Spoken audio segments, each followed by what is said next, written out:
not be so familiar with Humanity in Action, I can tell you that we're an international NGO that works to strengthen the democracy, human rights, and active citizenships.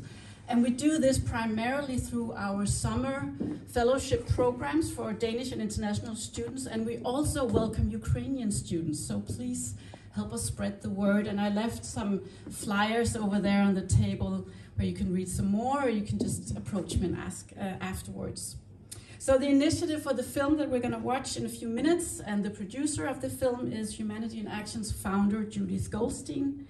Judith founded Humanity in Action in 1997 with Herbert Pundik, that some of you might know. He was the former editor-in-chief of the Danish national newspaper Politiken for many years. And as a Danish Jew himself, Mr. Pundik had to flee to Sweden in October 1943. So Judith and Herbert, they asked the question, so what are the lessons that can be learned from the flight and rescue of the Danish Jews? And how can we continue to inspire young people today to act in the face of injustice? And this is still Humanity in Action's vision today. And this is the outset of the film Voices in the Void, which tells the story about former chief rabbi in Copenhagen, Bent Melchior, and his family's flight to Sweden in October 1943. As Bent Melchior, he says himself in the film, and I quote, "If you feel that there's something that needs to be done, don't say let others do it. You have to do it yourself. You have to make the difference." The film is developed for educational purposes, and there's also teaching material that goes with it, directed at students from the age of 14, 15 and up. And it comes in several languages. So please also approach me afterwards if you want to learn more about this teaching material, and it's of course free of charge. I don't want to say so much more about the film. I think it speaks for itself. It lasts about 18 minutes, and I hope you'll find it as moving and inspirational as I do, even though I've already watched it numerous times. So enjoy. Thank you. Thank you very much. So for the beginning, I invite our speakers to the first row. I just do want to first introduce them and let you know with whom we will be discussing the main topic of today. So it will be Signe Bergman Larsen, who is the curator of the Danish Jewish Museum, Lena Rachel Anderson, futurist, a member of Club of Rome, and one of my favorite Danish authors, someone who introduced me to Bildung and the traditional formation of Denmark, the way I know it. And thanks to Lena's work, I think people globally have a chance to learn more about Danish way of living in Danish society. And of course, our keynote speaker and the author of the books we're going to be discussing today, Professor Paul Robert Magocsi from University of Toronto, who is the author of the books that Nataliia just introduced, Jews and Ukrainians, Millennium of Coexistence, and also Baba Yar, as well as someone who has represented Ukraine as an invited expert in the International Court of Justice in The Hague, and on many other numerous occasions has rendered his expertise in very important cases of Ukraine trying to bring Russian Federation to the responsibility for its crime against Ukrainians in the 21st century. So let's watch the film and then we'll start the discussion. Please have a seat.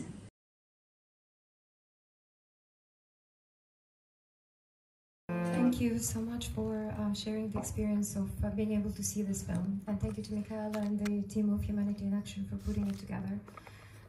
I think it could not be, more relevant and timely to be able to be showing it actually more and more often. I have to say that I was sort of shocked when before we were organizing this event, towards the end of like organizing details, Michaela wrote to us about maybe we need to inform the police about the fact that we have the event taking place about the Danish-Jewish relations.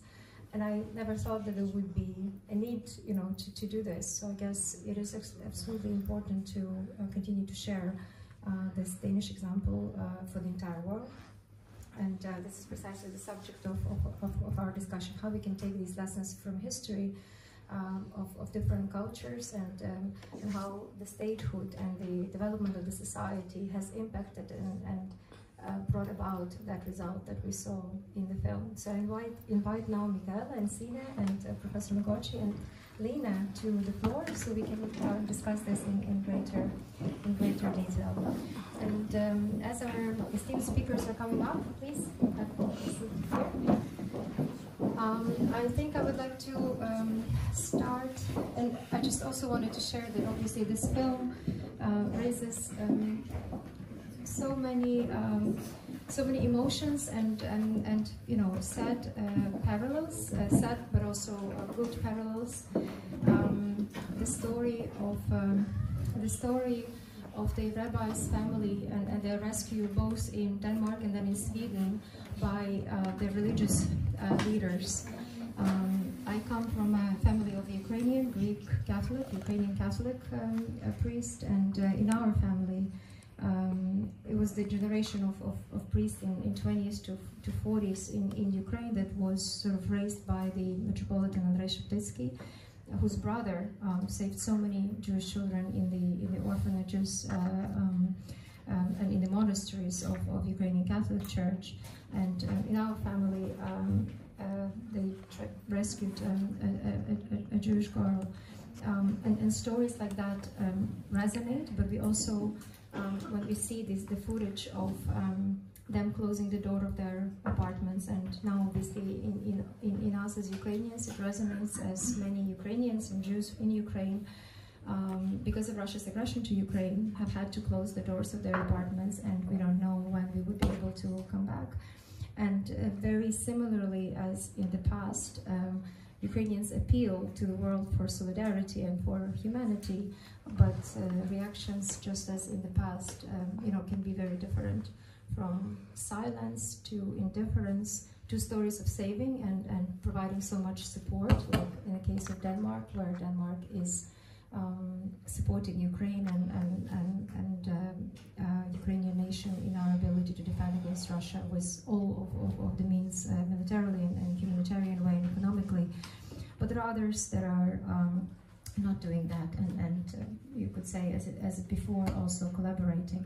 So there are different reactions to it. My first question would probably, if possible, I would start with you, Lena, because as you study the evolution of the Danish society, and as you have researched and wrote books about the formation of Danish, you know, statehood based on the evolution of Danish society, how would you describe what has enabled the fact that Danes treated Jewish population at the time as citizens and have acted accordingly? And this was very, very different to what other European nations have done, because I hope that Professor Magocsi will tell us more about the millennium of coexistence of Ukrainian and Jewish population in Ukraine, but they had very different conditions of being stateless, but in the case of Denmark, the response is very different. What has enabled it? First, I would like to say I wasn't expecting to see Ben Melchior here. I'm just like all in tears. I'm also a Jew and a member of the Danish Jewish community, so it's like 3 years without Ben Melchior. I can't believe that it's been this long. So that's the first personal reaction to this. But with regards to why did the Danes save the Danish Jews, first of all, it's because they consider them to be Danes, among other Danes. So the importance of actually being a people and feeling like a people, which then raises the question, what is a people? The Jews are a people. That's why we are connected across the world and have shared rituals, shared language, shared heritage, shared identity. And then you have the Danes, or the Swedes, or the Ukrainians, or any other people around the globe where there's a sense of place. There's also a very strong sense of place among Jews. And there's a language, there's a culture, there are rituals, there's a symbolic world that keeps people together, that allows us to have deep and meaningful conversations, that allows us to have poetry and imagery and to communicate all that which is between the lines and underneath the words, but all the emotions and all the sort of shared references.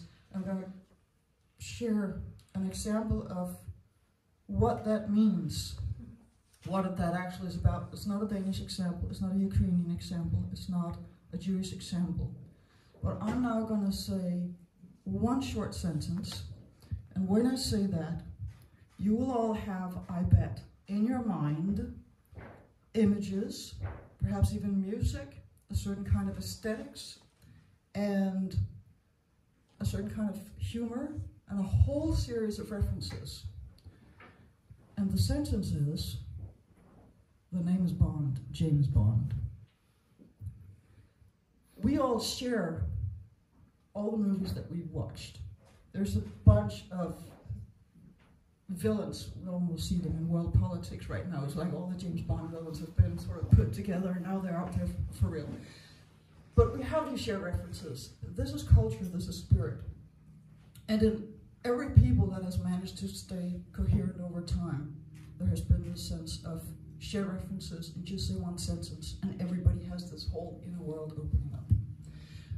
So what we've done in Denmark is that we started with folk high schools for young farmhands 175 years ago.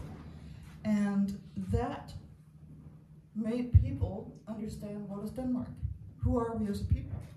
And why is this worth keeping and fighting for? And so when we were invaded by the Germans, people who identified as Danes, spoke Danes, shared the symbolic world, and had all these sort of little James Bond moments whenever you shared a cultural reference, were considered Danish. And the Danish pastor Grundtvig, who came up with the idea for the folk high school, said that the person who belongs to a people is the one who feels that he or she belongs to the people. So it's not about where you're coming from or where maybe your legal status is, but it's if you feel that you belong to this culture, you belong there.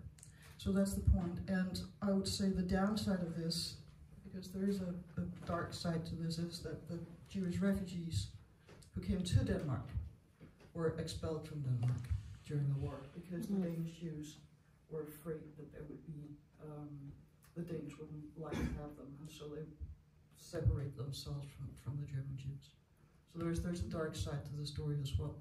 And I bet Ben Melke would have mentioned that too if he had been here. But the Danes saved the Danish Jews because even though there was a different cultural background, a different religion, there was a sense of peoplehood that was Danish.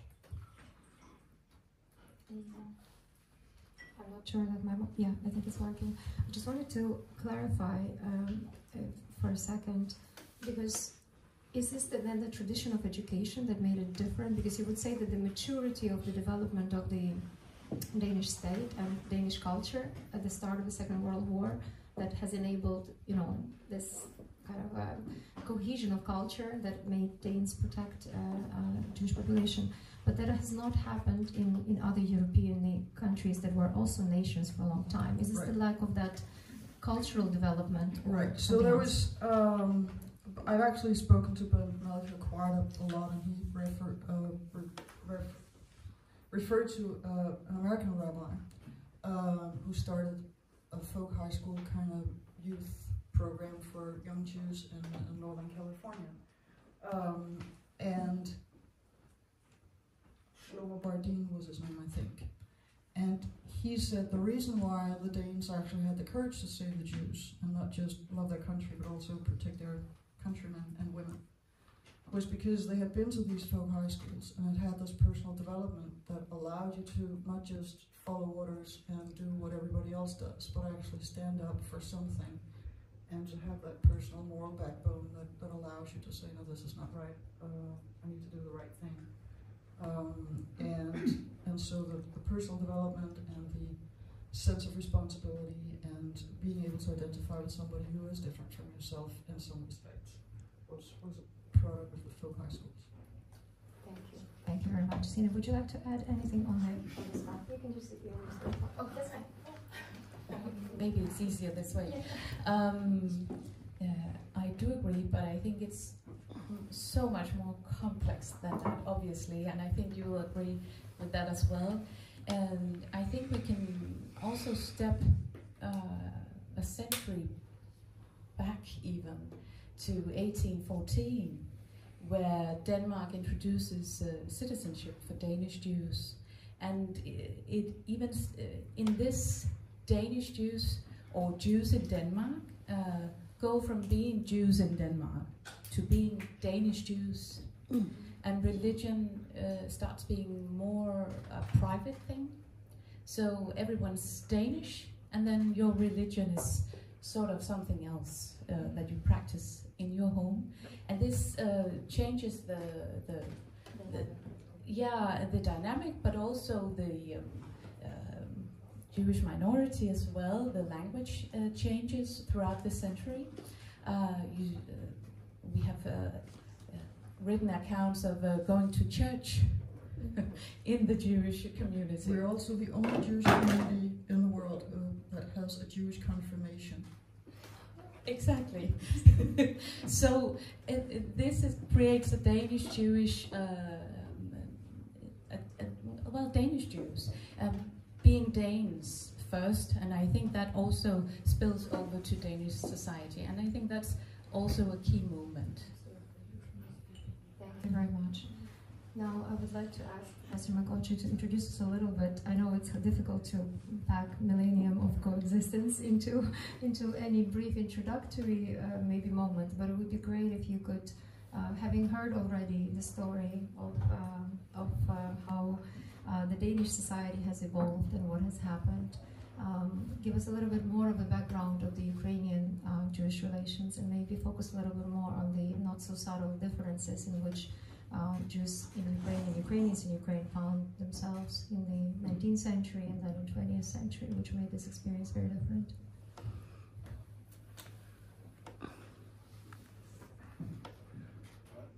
Actually, you said in the very beginning that this film didn't expect it, saw emotional impact on you. All of what I've heard so far, before I move into addressing the question that you asked, also created an emotional response within me. And I have to say, a very ingratiatingly positive response. When one speaks of the status of Jews in Europe, in various periods of history, 20th century, in particular, it is what we call always a very dark story.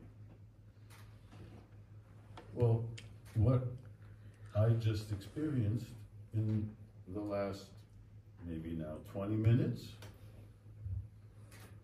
is a pleasant surprise of not being darkness. I mean, we've witnessed the success story, on the one hand, of a single family, and we have heard about, which may or may not be known, or the take on it be understood even by Danes themselves, and that is an insight into the evolution of a state that not only made proclamations about the unity of a particular culture that is embodied within that state through its inhabitants, but then set out in a manner to realize it by convincing its population, if first by law in the early 19th century, a law that I assume was not directed solely against Jews, but probably everyone who's a citizen of Denmark is a Dane, period. Everything else is secondary. Okay, you can make that proclamation. And then you had this movement of, what do you actually call them? Folk schools? Folk schools. Folk school. This folk school, I figured it was something like that. We have heard about these things, by the way. But not many countries do this. You have a country that went out of your way to realize its legal proclamations, because, I mean, many countries in Europe, beginning with France, liberté, égalité, fraternité, we can make all those, everyone's equal in France. But what did France do, or other countries who make similar proclamations, do to try to implement that within the society as itself? There was reference to the United States. It's absolutely true. The United States also tried to do this, certainly in the from the late 19th century, through its through its actually public school system. So you learned a lot of this civic unity already in elementary school, and that continued well into the second half, or beginning of the second half of the 20th century. But that doesn't happen anymore. Right? There is no social and certainly no cultural cohesion in countries like the United States. But may I also say, please don't make comparisons with the United States or Australia or Canada. Why? Denmark, France, Germany, Ukraine. These are not immigrant societies. Now, I got it. In the last 30, 40 years, you have a lot of immigrants from various parts of the world, but there's still, that's a new phenomenon. Those are countries, including the United States, are immigrant societies, totally different kind of structures here. So we can't speak of them in this same breath. So if we're going to, as almost inevitably happens in discussions, to make comparisons or contrasts, let's stick with Europe, because we're talking about Europe. Ukraine is Europe, Denmark is Europe. Now, with regard to Jewish-Ukrainian relations, and here I'm also going to say something, the relations between Jews and ethnic Ukrainians, and there's a difference between ethnic Ukrainians and Ukrainians. I'll leave that for someone to ask me what that is. I don't want to spill all the beans at the beginning here. The first very important thing to remember, and since by definition not only we are in Denmark, but we've begun this with a Danish take on their relations with Jews. One basic difference should seem obvious, maybe not obvious. Danes lived in their own country, right? A country to which they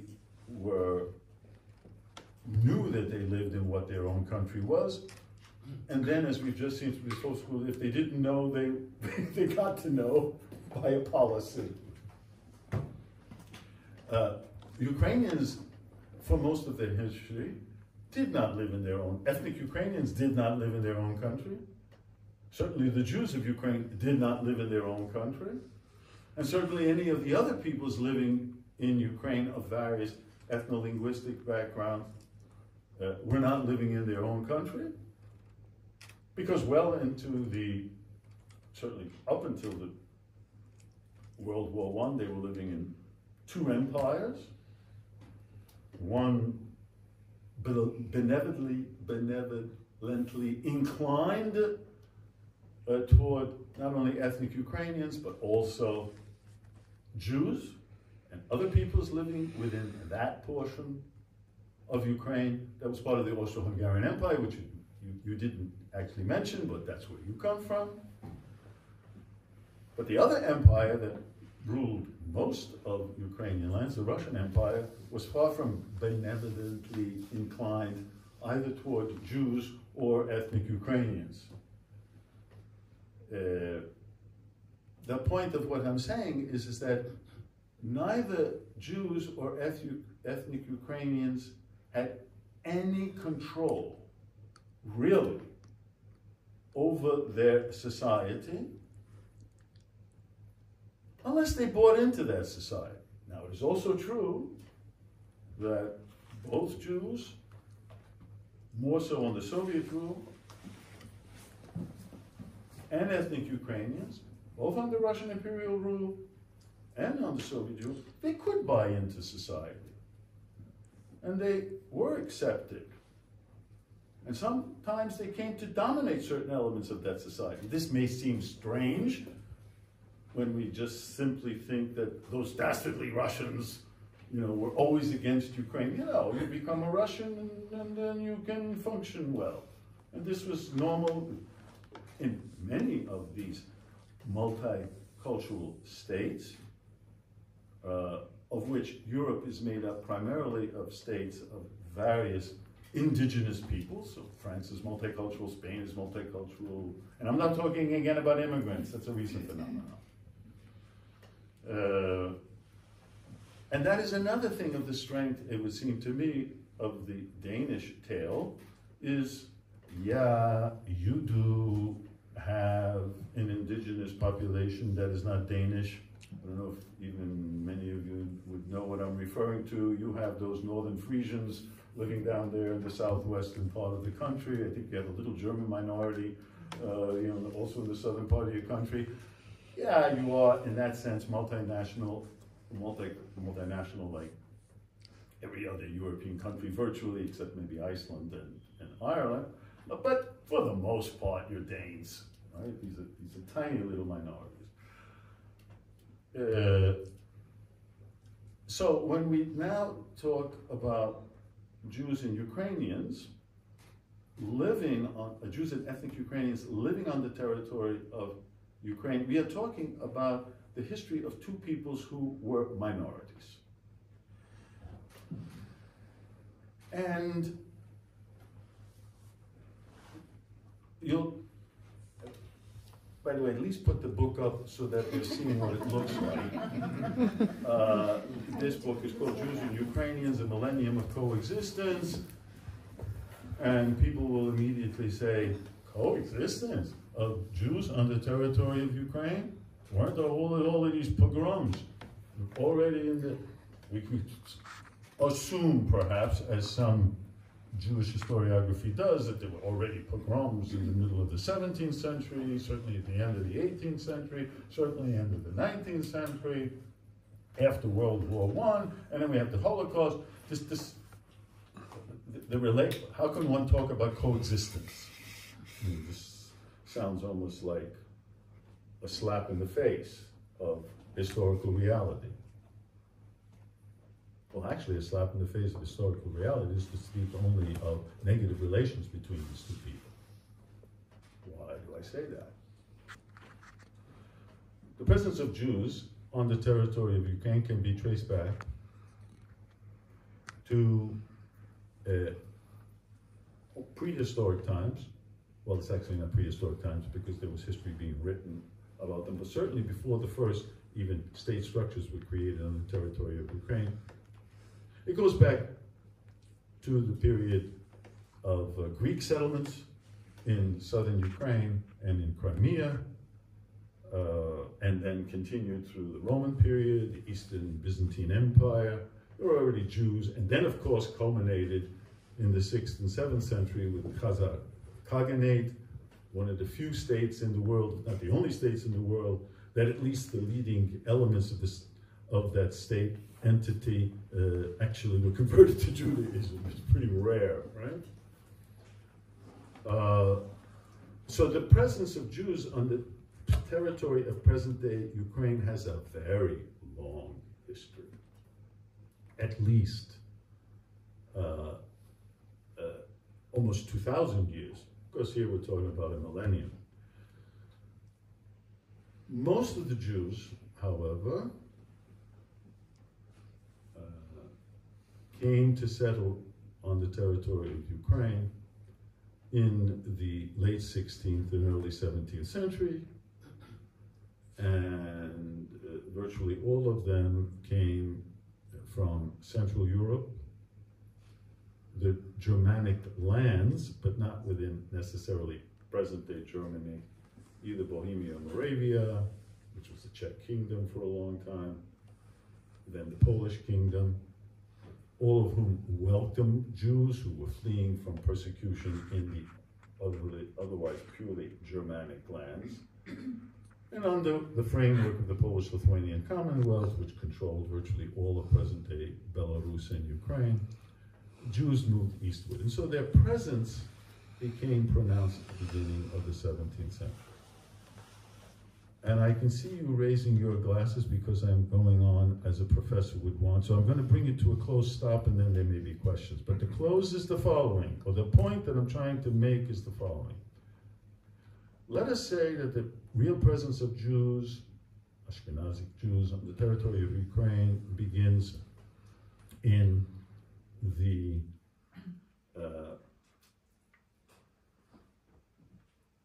late 16th, early 17th century. Roughly 450 years. During those 450 years, the number of years, or the time frame, of violent interaction between Jews and the local population, and I stress this because the local population was not only ethnic Ukrainian, but others living on the territory, those periods out of 450 years of stress, 18 years, maybe 20. A few years in the middle of the 17th century after 1648, 1649. The Haidamach revolts at the end of the 18th century in the 1780s. Pogroms, actually relatively small scale pogroms, but pogroms in the 1880s. After World War I, the first major pogroms in the context of the Russian Civil War, of which Ukrainians were only one component, and in the Holocaust. That's 18 years, 20 years, maybe. Well, what about the other 450 minus 18 years? What was going on between these two people? Well, they were living in close contact with others, in physically the same place, interacting in a whole host of normal, peaceful ways, having mutual influences on each other. Each were of different cultural background, of religious background. Well, so what? So not all the people who lived in Ukraine were Orthodox or Greek Catholic. We had Polish Roman Catholics, we had German Catholics and Protestants and Mennonites and so forth and so on. The point is, the vast majority of time on the territory of Ukraine, relations between Jews and Ukrainians were peaceful and mutually productive. My opening point, which I'm stopping with. Can I have my moderator's microphone back? I'm not going to give it back to speakers. Well, wait a minute, that's how you can control us. This was the trap. But actually, I have to confess, I have not read fully yet the book of Professor Magocsi and Johanan Petrovsky-Stern myself. But I really liked just because I just received it. But I really like how even just in the very beginning of the book, you sort of address these stereotypes and misperceptions and competing stories, outlaying, what Ukrainians would say about Jews and what Jews would say about Ukrainians, and how really sort of mirror-like some of them are. But I think it's a great step to be able to, to address them here. You mentioned about the mutual cultural sort of interventions of nations living together. Maybe I could ask again, Signe, Michaela, Lina. You also mentioned what are some of the most important, I don't know, not takeaways, but sort of how Jewish culture has penetrated Danish and vice versa, and also then maybe Professor Magocsi could tell us, of those really interesting interceptions of Jewish and Ukrainian cultures over the years. Say something. And where did you turn it up on? It's Somebody help me. Can we get help? Oh, yes. Yes, it's on. Thank you so much. And thank you, Professor. It was really, really interesting. I didn't know much, if anything, about Jewish-Ukrainian relations, so that was very enlightful. And now, I don't have a direct answer to your question. I just wanted to add that I think you're absolutely right that we also need to remember these beacons of light and not only focus on the dark stories, because I think it is those lights and long periods of coexistence that would actually give us the tools to learn about how to approach differences today and how to coexist today. and not focus on just when it goes wrong, but actually when did it actually go right. So thank you so much for sharing that. So I would like to add, I think there are two fundamentally different circumstances under which you have different ethnic groups living together. One is under authoritarian rule, where politics is defined by a king or an aristocracy, and everybody just has to comply in the public sphere, and then you can go home and be religious or go to your house of worship. And then there is, and this is where it gets tricky, when you're transitioning from an authoritarian rule to democratic rule, where everybody needs to be citizens on the same terms, and you vote about things, and suddenly you have different ethnic groups or religious groups that need to coexist and have a civilized conversation about agreeing and disagreeing. And that's where you need the education, the Bildung, the folk Bildung, the understanding of people can be different and still be good people. And the sense of, so we're citizens under the same state, and we all love the same country, hopefully, and within that, we're different. And I used to hate Grundtvig because he's had such a big impact, but I do keep quoting him over and over again now. So he said that...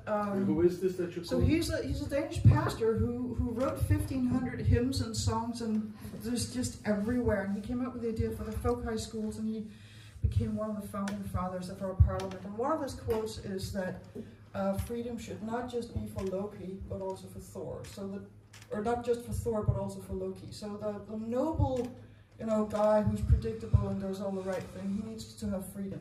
But so does the trickster. And we need to have those people among us who challenge us and who come up with weird stuff. And we need to accept that. And then within that, we need to have a society. So in the transition from authoritarian rule to democracy, it's really important that we do create that sense of, yes, we're all Danes, or we're all Europeans, or we're all Ukrainians, or we're all Swedes. And then we can have the civilized disagreement, because being a people does not mean that we agree on everything. It means that we disagree within the same realm.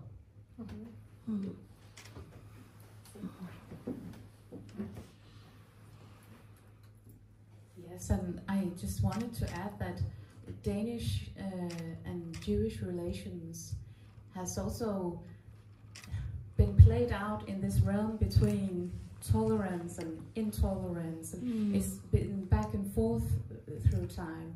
The Danish king Christian IV, he invited Jews to settle under his territories in 1622. That was not approved by the church. Not at all. He needed money and expertise. Exactly, he needed the expertise for his project, and he was, by the way, also the king who, during his rule, had the most witches burned. But so there's so many facets to this story as well. I would just burn his old stock exchange, but that's a different story. Yeah. Made me lose my thread. Sorry about that. But it's a story of acceptance and tolerance, but also intolerance and anti-Semitism. And anti-Semitism throughout the Danish society as well, ideas of anti-Semitism, but also sometimes these ideas are put down throughout history very categorically. There's been public suggestions of creating a ghetto in Copenhagen in the 18th century, that Jews should wear a red armband, or even a suggestion that we should send Jews to Greenland. That was a public suggestion as well. But the authorities in Denmark and in Copenhagen particularly put those suggestions down. And that's also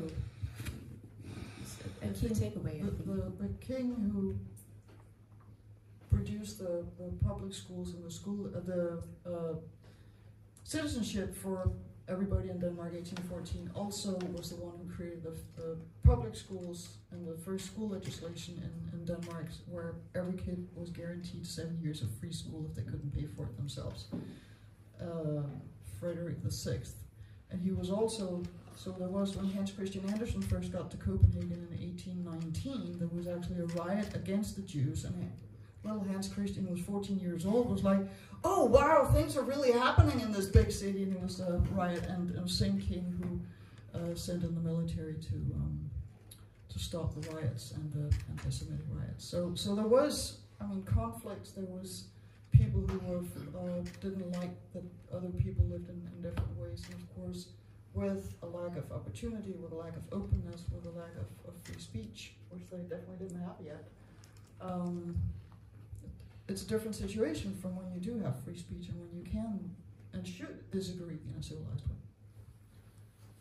Professor Magocsi, maybe you could also thank you for adding more nuances to our, our knowledge of history. But I think the tragedy and the dramatic history of, as Professor Magocsi already mentioned, the Jews and Ukrainians who lived in territory that was for a long time parts of very different empires. In Austro-Hungarian Empire, obviously, there was at least rule of law to a certain extent, and in the Russian Empire, just like right now, there is none. But that has produced extremely dramatic losses of people. I mean, it's for a good reason that Tim Snyder calls this part of Europe bloodlands, because of just how many million people have died. To world wars, 2 world wars, Holodomor, famines, and then obviously I think maybe Professor Magocsi could enlighten us a little bit about Babi Yar, because I think it's not enough in the international community is known still about it. I think there is sort of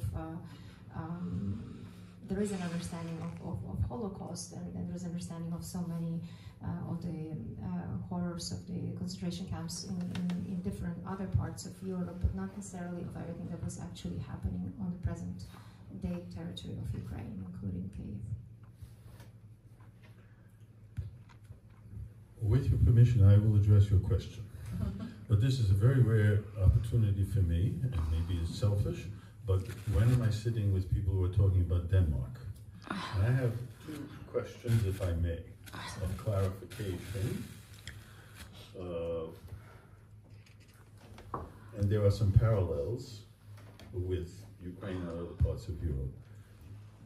I believe in one of your opening remarks that were related to your reaction to the film that we saw and the positive nature of the film with regards to Danes and their sympathy toward fellow Danes who happen to be of Jewish religious background as opposed to Lutheran or any other. Did I understand you correctly to say that on the one hand, yes, we have this phenomenon of Danes saving Jews, they go off to Sweden, a lot of them survive, they come back, but that there was, and I thought I understood you said there was a kind of dark side where the Danish government did deport Jews who were not Danes. Will you take that one? You're the historian here. And pardon, wait a minute. No, maybe I even understood it a little differently. That the Jews themselves, Danes of Jewish background, were in favor of not having Jews who were not Danish, that is, foreign Jews on their territory. That's what I thought somebody said. Yeah, I said because that. there are parallels in and I'm pretty sure I'm right, but you got more details than I do. No, it's somewhat correct that it is the 30s. Obviously, it's a dark period for most countries on this regard, and Denmark did have a very strict immigration and policy on this point, and did not favor German Jews. And the Jewish Society in Denmark did create a refugee committee in order to help Jewish refugees. But it was acting in a very limited space. So trying to not be very visible, so not acting in opposition to the not Danish advertising that they no, not talking loudly and not advertising their work, and not acting in opposition to the Danish government. So they were very keen on following the Danish policy on this point. Hence, their aid was to help Jewish refugees, if they had gotten to Denmark, that's the key point, they would help them move on. Move on. Okay, Yes. good. Yeah, okay. Well, so it's the phenomenon of Jews in those societies where they are able to integrate and become French or Italian or Danish or Hungarian, but since they've assimilated, who are these foreign people coming in, making us look bad, actually? Exactly. Okay, good. Next question to any of you here. No one has mentioned it except, again, only en passant, and when you mentioned a Lutheran pastor. What was the position of the Lutheran Church? Lutheran Church, not only with regard to Jews, but also with regard to being a pillar of Danish identity. So there was the letter that the pastors read aloud in church. You get that one too. Yes. But I will just go back to Grundtvig, because you mentioned him several times. And he, while being a pillar in Danish society and identity-wise, he also did say that Jews could never be fully Danes. And there was an argument between him and a Danish Jewish author on this point, Maria Aron Goldschmidt, who actually answered this with, so because I have brown eyes and brown hair, I can never be Danish. A rhetorical question, obviously. But this shifts this idea within the church that Jews might be a bit different. So in the beginning, in the 1600s and 1700s, it's obviously in fully opposition to the Jewish minority. And then it somewhat shifts to, okay, they're here, this is somewhat fine. And then we have this beautiful letter read out in the Danish churches in October of 43, where all the pastors read out a letter in opposition to the action against the Jews. So, and this is where we really have shifted the idea within the church. Fascinating, because this book also discusses something very important which most people don't pick up on necessarily. There is a difference between anti-Semitism and anti-Judaism. And we'll leave that for you to figure out what that means if one wants to take That's a whole different discussion. Precisely. And in this context, you couldn't be a Dane if you weren't Lutheran, or it's only the Jews that are singled out. Namely, what happens if you were Roman Catholic? Can you be a Dane, a full-fledged Dane, if you're a Roman Catholic, let alone Muslim or any of the others? But that's a later phenomenon. But I'm sure you have Roman Catholics floating around here in an earlier period. So would these pastors have the same statement vis-a-vis Roman Catholics as they would do about Jews? Hence, this is not anti-Semitism, this is anti-Judaism. Or it's anti-anybody who's not Lutheran. And by the same token, what about if you were a Reformed Calvinist? I mean, can they be a Dane? Right? I can take that one, because then we get into Grundtvig's theology. And he was the one who came up with the Danish People's Church, the Danske Folkekirke, the idea that we have sort of an umbrella church that should be the umbrella for Christianity in Denmark and Danish Christians. And some people say that if he had been alive today, he would even have included Muslims in that church in case they wanted to join and still remain Muslims. But I don't know if, I mean, Jews would definitely say no, and I bet the Muslims would as well. And we do have a separate Catholic Church and a Greek Orthodox and Russian Orthodox and all kinds of separate churches that are definitely not part of the Danish People's Church. And there's not a state church, and there's a long discussion about our constitution that doesn't define the role of that church yet.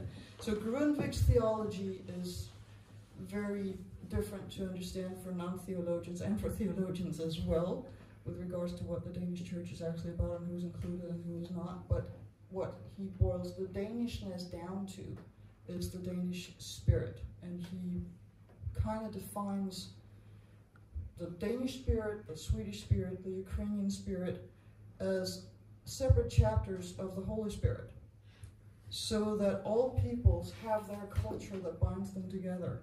And he sees, therefore, the peoplehood, the Danishness as part of Christianity, and that the Christian community is in the living word and the conversation among people. So again, the culture, the language, the symbols that are shared, the spirit. So we have way too many theologians in this country that just define it. And now you went back to the question of Ukraine, Yes. because that's one of the topics today. Exactly. You people are interested in Ukraine, I'm interested in Denmark. But now, so I have to, pay for my meal. So. Two things, and I haven't forgotten the second part of Gabinjar and its relationship to the thing. But the first thing which I would want to say, because it was a kind of general comment, or I thought it was, about the tragedies of the past, which were only one element of the past, and certainly chronologically limited, though disastrous during that period of time. And of course, Ukraine is filled with various disasters, large numbers of people being destroyed, ethnic Ukrainians, Jews, anyone else who's living on their territory, including Mennonites, by the way. It's the Mennonites who in 1918, 1919 spoke of the pogroms that were committed against the Mennonites by their Hitler, or their understood Hitler, Nestor Makhno. So, it's violence all around. Equal opportunities to be killed, alas.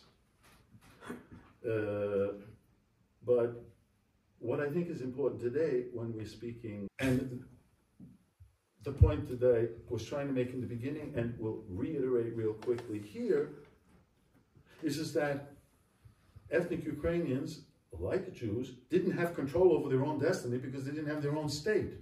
They didn't have their own state before World War I. They were ruled by empires. They clearly didn't have their own state during Soviet times, or the interwar period when parts of Ukraine were ruled by Poland or Czechoslovakia or Romania. They never had their own state.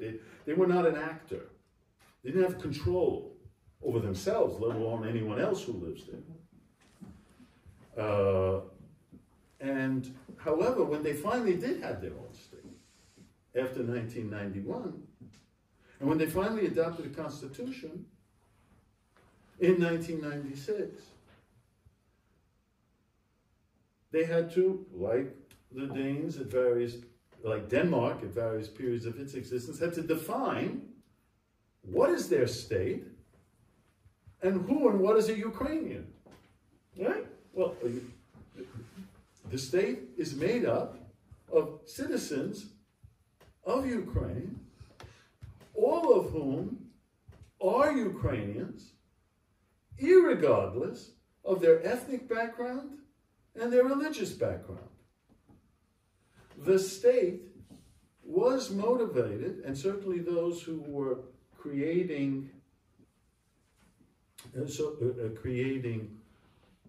its modus operandi, was underlined by a liberal democratic thrust to try to create a state in which everyone would be treated equally, again, regardless of their ethnic background or their religious background, because they're all Ukrainians. This is the civic nationality business. And in that context, Jews were allowed to do and practice and encourage their religious and cultural status in a way that was impossible under the Soviet regime, impossible under previous regimes. Maybe it was only possible in one part of that world before World War I and the Habsburg Empire, but that's only one part. Now this is a policy of independent Ukraine, the result of which, as is discussed in this book, Jews and Ukrainians, an enormous flourishing of Jewish institutions, Jewish schools on the territory of Ukraine since 1991. The details are here. Babyn Yar. It is interesting that we see this film, and what is the first image that one saw in this film? Auschwitz. Holocaust equals Auschwitz. Auschwitz equals Holocaust. That's all that people know. Automatically. And there you go, right in front of you. What happened in the eastern, central and eastern part of the country? Hardly anyone knows. And why? Because hardly anyone knows in Western Europe, and that includes Denmark, traditionally, anything about the East. It's terra incognita. That doesn't count. It's certainly not part of Western European culture. It's something strange out there. So the level of awareness, knowledge, or care, very small. Even if we take the Holocaust, there were minimally 2 Holocausts. And there were as many Jews, obviously, killed in where the highest concentration of Jews, by the way, this is another thing, that you can see it in one of these maps, the highest concentration of Jews in the world, not only in Europe, in the world, is in Belarus, Western Ukraine, and Moldova. It's the highest numbers, which means these are the numbers that go into a high percentage of go into that 6 million, and the eastern part of Poland as well was in this, into the iconic 6 million Jews who were destroyed on the European continent. Why Babyn Yar? Why it's unknown is one question, but why it has become the Auschwitz of the East. The Auschwitz of the East, because there were 2 forms of liquidating the Jewish populations of Europe. One form, and the earliest form, was the easiest form, to round them up, not even put them in ghettos. Just take them, bring them to a ravine and shoot them.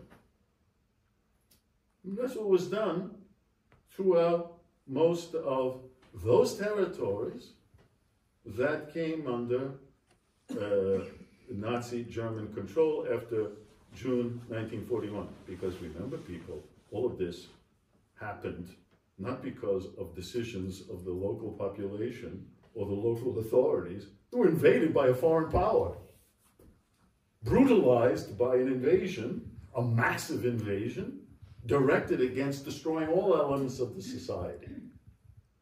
And the Nazi authorities were pretty good at it. Denmark wasn't invaded, thank you very much. But this is a brutal war. And in that context, the crazed policy of the little colonel from the Habsburg Empire, by the way, was that in the midst of a war, well, yeah, we also have to carry out our real important policy, racial policy, and get rid of these Jews and Roma and other undesirables. And so we have to do it quickly, we take them out and shoot them. And so we have, and then after we did that, and it takes time, it costs money, a lot of bullets are being used. You have to have people who actually do it. And as loyal as you may be to the Führer, nonetheless, it's difficult to find people who are going to do it and do it over a long period of time. So this was a problem. So why not? Let's do it another way. Let's do it by, putting in ghettos, sending them to specific camps, building ovens, etc., etc., etc. The Auschwitz. So you have two Holocausts. You have the Holocaust by asphyxiation, symbolized by Auschwitz. Auschwitz was not the only death camp, but it became the ultimate symbol of it. And you have the Holocaust by bullets. And the symbol of the Holocaust by bullets, not that at Babin Yar, which by the way is a ravine north of Kiev, a ravine, literally a ravine. That's what Yar means. Yar means a ravine. In the east, you did it by bullets, and then when it turned out to be too costly, you figured you were going to do it.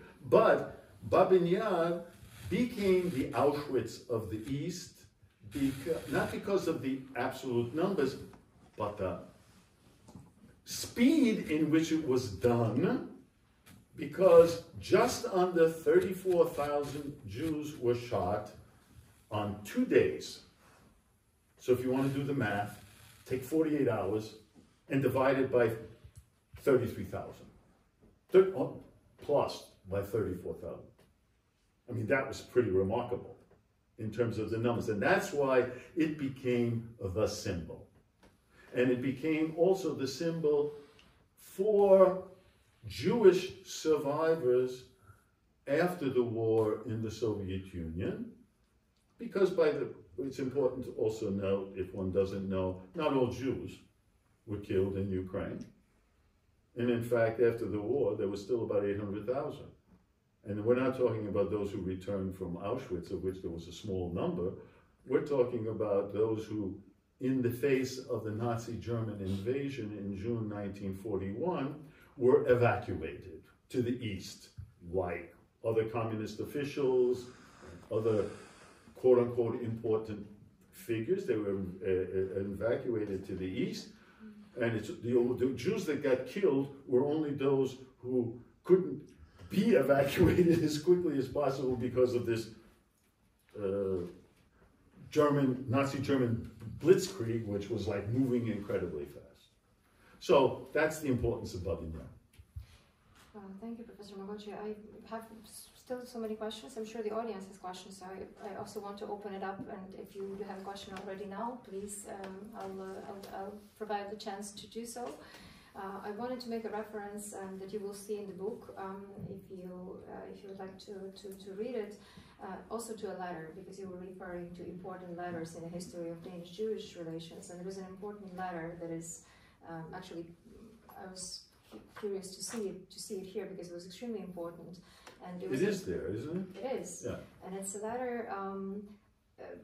To me, it's a letter from the moment in the contemporary history of Ukraine where we, maybe as a society, have experienced this revelation of becoming a political nation. Because Revolution of Dignity between 2013 and 2014, for me, was the defining moment of really, Ukrainian society maturing more into a political nation.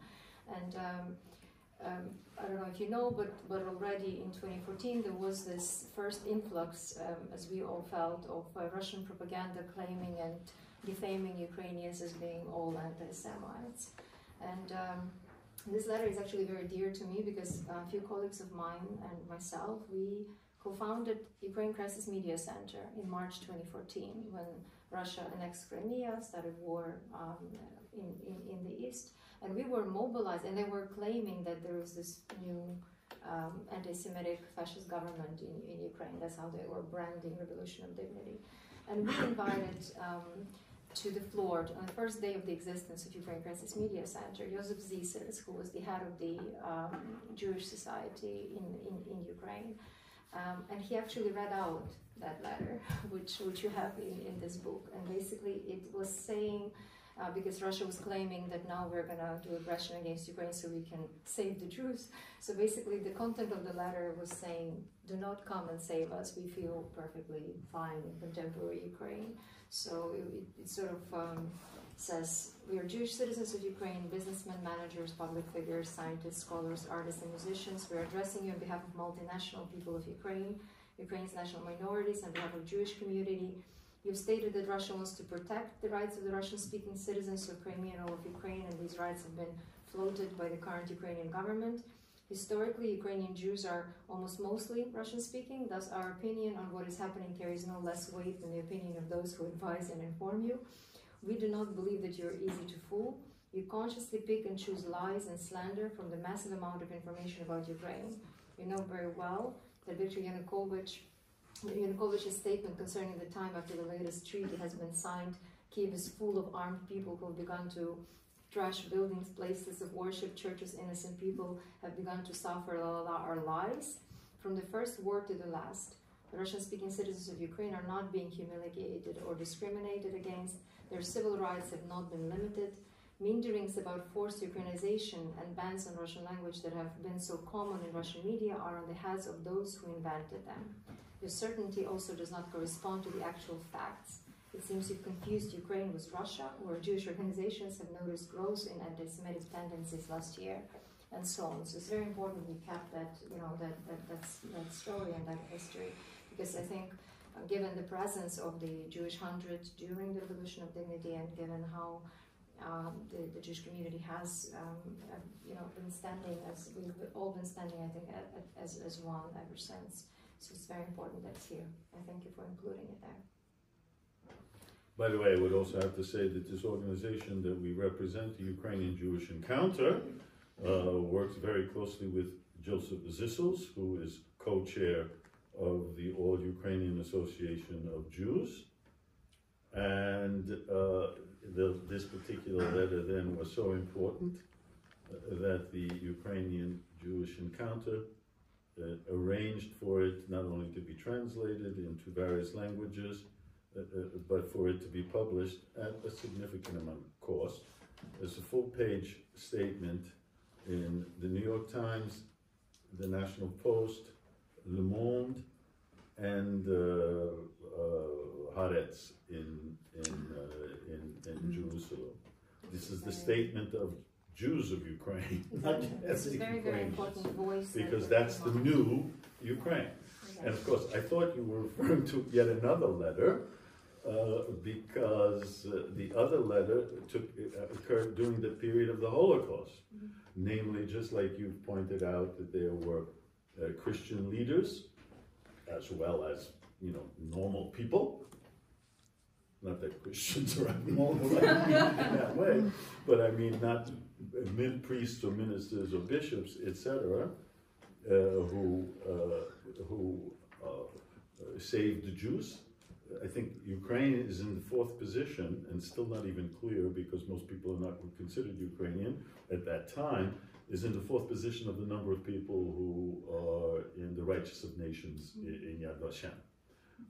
That's number one. Also, Ukraine, in this context of the modern period, has traditionally had the lowest level of anti-Semitism in Europe today. And the other letter that I thought you were going to be referring to was during the Holocaust period. A Greek Catholic prelate, in fact, it's a supreme leader of the Greek Catholic Church, Metropolitan Andrei Shatitsky, whose name you mentioned, did actually living, this is important, living within the Third Reich, because Nazi Germany annexed Galicia, where the western part of Ukraine, where he was residing, and as a prelate, he wrote a letter as a pastoral letter to be read out in all of the Greek Catholic churches, explaining the commandment, "Thou shalt not kill." And it was clear whom he was talking about, aside from the fact of personal letters to Hitler and to Himmler, protesting their dastardly policies.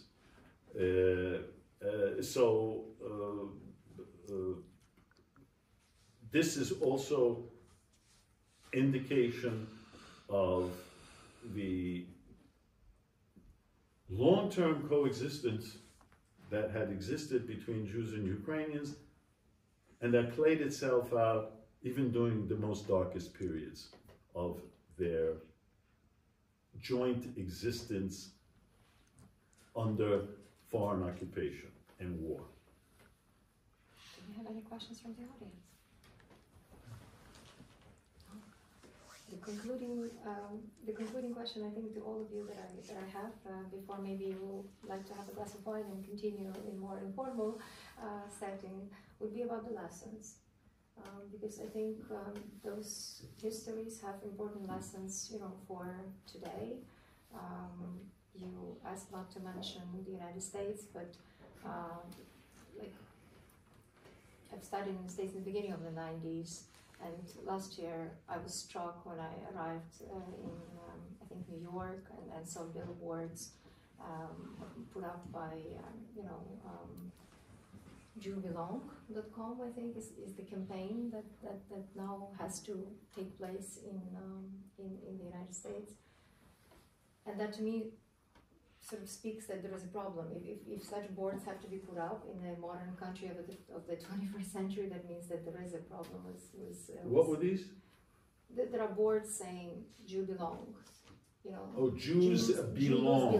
Yeah, I mean, Jews reasserting that okay. they belong. Mm-hmm. So, what are the lessons of these coexistences and how Denmark may sort of, having shown this great example of noble attitude in 1943, how we can ensure that the same continues, or the same stays on as a policy in the 21st century. How, again, this moment that we've now achieved in the Ukrainian-Jewish coexistence in Ukraine right now, that we have was the fact that, I think, 2 Ukrainian prime ministers, 2 presidents, as of now, have been. We forgot about that. So how can this, Jews are running Ukraine. How can this carry on, sort of, that we truly are, all as part of humankind? So maybe just a brief reflection from all of you, and then we can have wine and discuss further. I'm not sure if it really answers your questions. I just wanted to address you mentioned this Denmark saving its Jews, and I just wanted to add to that I really want to highlight that Jews fled Denmark, aided by friends, neighbors, but some didn't help in this situation. So it's a multifaceted history, and I think that's what we really need to highlight and to look at, that the history is full of nuances, as well as people are full of nuances, and this is what we need to look at, I think. Well, for sure, that's the job of a historian. If people still want to read what we write, because we create history, history doesn't create history, that there's no black and white. As in life, everything is gray. Various shades of gray. All colors. Well, I'm only using the whole rainbow. No, because that's a different thing. We're talking about all one color, all another, and we use black and white as the ultimate, extremes. This is not a political statement. This is purely a visual statement. And that, if we're saying white ostensibly is positive and black is ostensibly negative, well, life is all of the grays. And this is just a turn of phrase which happens to have entered many languages, and so we can't just thrust it out. I know where you're going with this. I'm not making a political statement. I think that right. The issue, though, is that in the end, things are not as bad as we think. I mean, we're talking about two societies here in this one conversation, Denmark and Ukraine. And there has been remarkable improvement in the statuses of those societies. And really the only difference is that Denmark is blessed because as we say, they have good real estate. You know, since 1945, you don't have that threat from the Germans in the south. But I mean, Norway's never invaded you, and Sweden's never invaded you in the modern period. And we know that Denmark controlled most of them anyway, so that's a different, okay, right? Right? Okay. Was this one?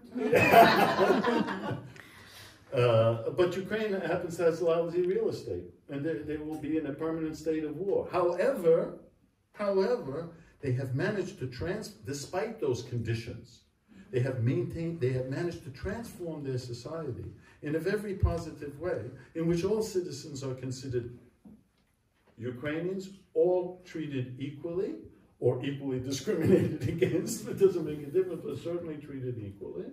And this is a remarkable achievement. Now, unfortunately, very unfortunately, you know, because of the real estate that they live in, they're subjected to war once again. But there hasn't even been positive things from that war. And I will simply finish by saying that it is, as terrible as it sounds, thanks to this war, that Ukraine as a state and Ukrainians as a demographic polity have finally become Ukrainian. That wasn't the case before even 2014. And that is a remarkable achievement, which is the result of terrible destruction. But then every serious nation state, sooner or later, has to be born out of, if not immediately, at some time later, war.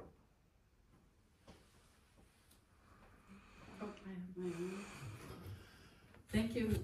I want to return a little bit to the black and white thing, because the whole history of the flight and rescue of the Danish Jews in 1943 has been painted for many years very black and white, and it's been this very rosary picture that's very ingrained in the whole nation building or Danish narrative of nation building since 1945. And now, for historians such as you, Signe, and others, are beginning to highlight these more problematic features or things that happened, and also that is multifaceted, and a lot of factors played in making the flight and the rescue possible.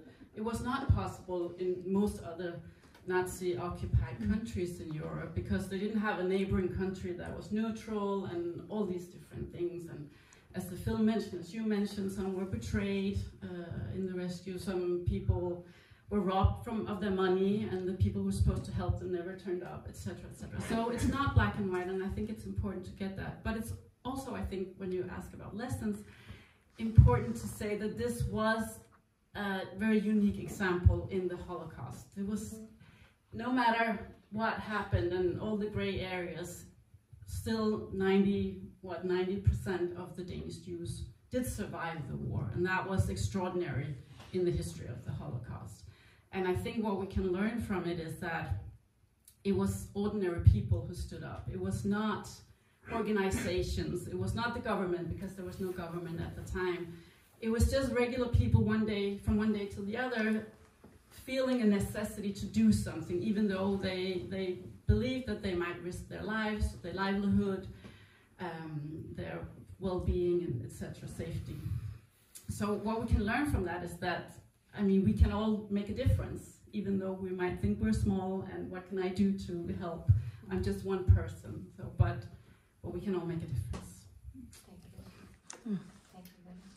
So I would like to conclude with two things. One is that I think it's so incredibly important that we teach history and culture and heritage of all kinds.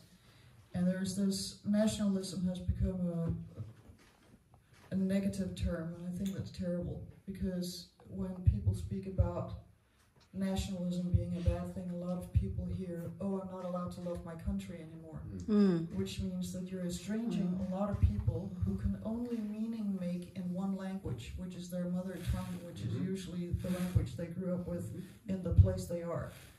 And there are a lot of very privileged people who got a lot of education and speak 2 or 3 languages. Well, I'm one of them. This is not my first language.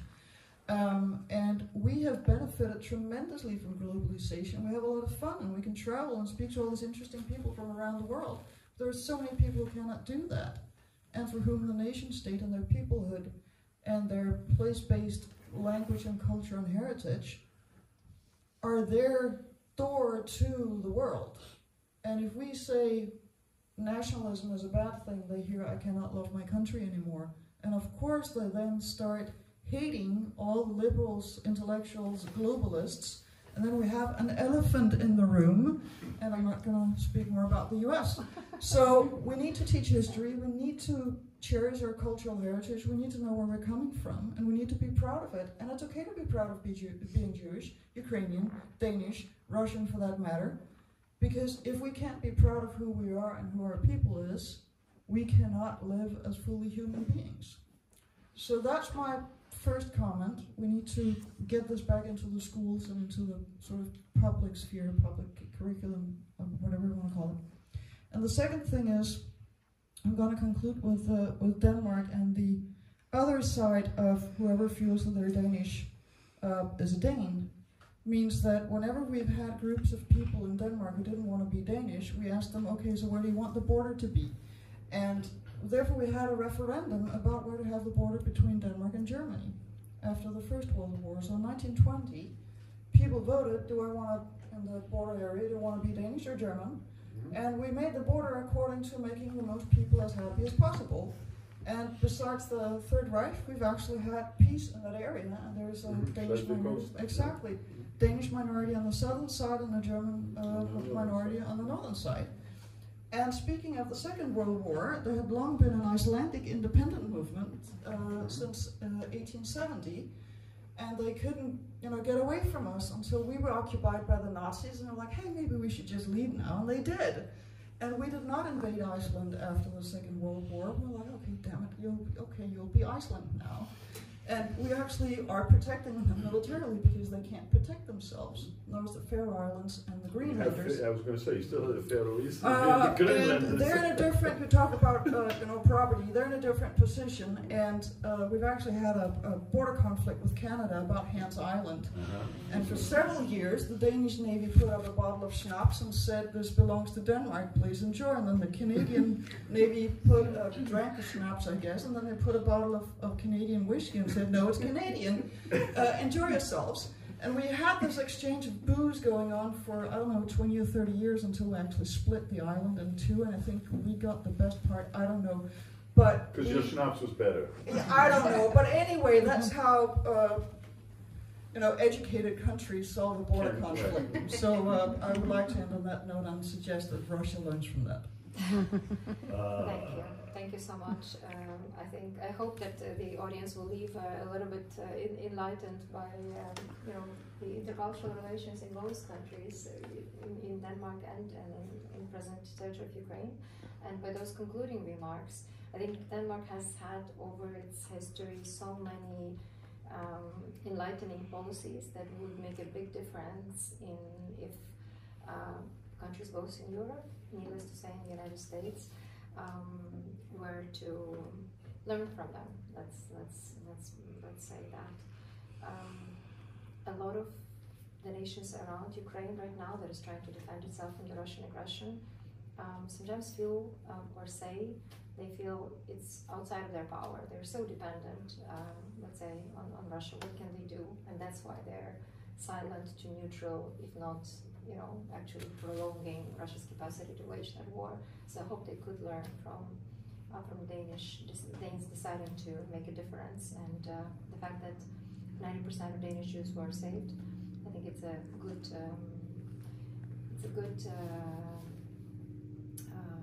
hope that if more learn, obviously I'm speaking in the interest of Ukraine. Ukraine, that majority of Ukrainians will be saved from the horrible consequences of the war that is raging right now in Ukraine. So thank you so much. We all should learn from history. Thank you for bringing these perspectives. I think it was extremely important discussion. So again, thank you to Ukrainian-Jewish Encounter for initiating the visit of Professor Magocsi to Denmark, and also to Humanity in Action for your fantastic partnership. I hope it's one of the many other events that we will do. So thank you to the audience for being with us for these 2 hours. Thank you. Appreciate it.